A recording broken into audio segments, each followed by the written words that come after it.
সাম্প্রতিক সময়ে গোটা বিশ্বে ভয়াবহ তাপমাত্রা দেখা দিচ্ছে। আর এই ভয়াবহ তাপমাত্রার ফলে বিশ্বের বিভিন্ন প্রান্তে খরা দেখা যাচ্ছে।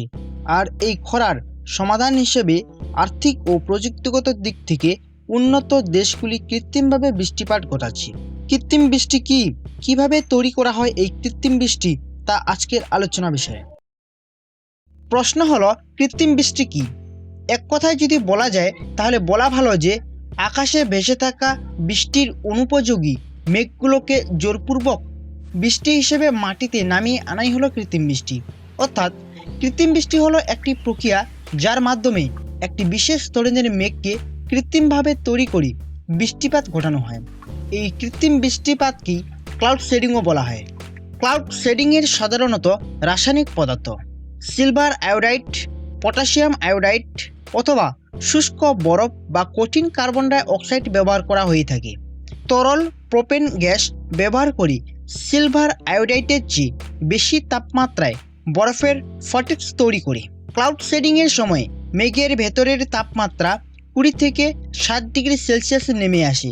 সে সময় তুষারপাত বেড়ে যায়। আর এই রকম পরিস্থিতিতে সিলভার আয়োডাইডের মতো রাসায়নিকগুলি ব্যবহার করা হয়।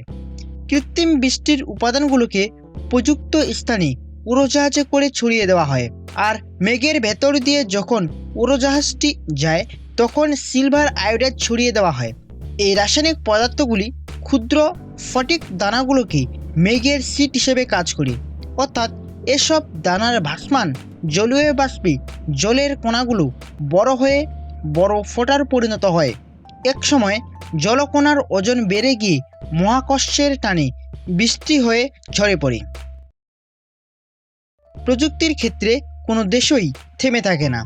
দিন দিন প্রযুক্তি এগিয়ে যাচ্ছে। ক্লাউড শেডিং এখনও যথেষ্ট ব্যয়বহুল, তবে বর্তমানে উন্নত দেশগুলি বিমান বা রকেটের পরিবর্তে লেজার রশ্মির ব্যবহার নিয়ে গবেষকেরা গবেষণা চালিয়ে যাচ্ছে, যাতে করে কৃত্রিম বৃষ্টির প্রযুক্তিকে সহজ ও সুলভ করতে পারে।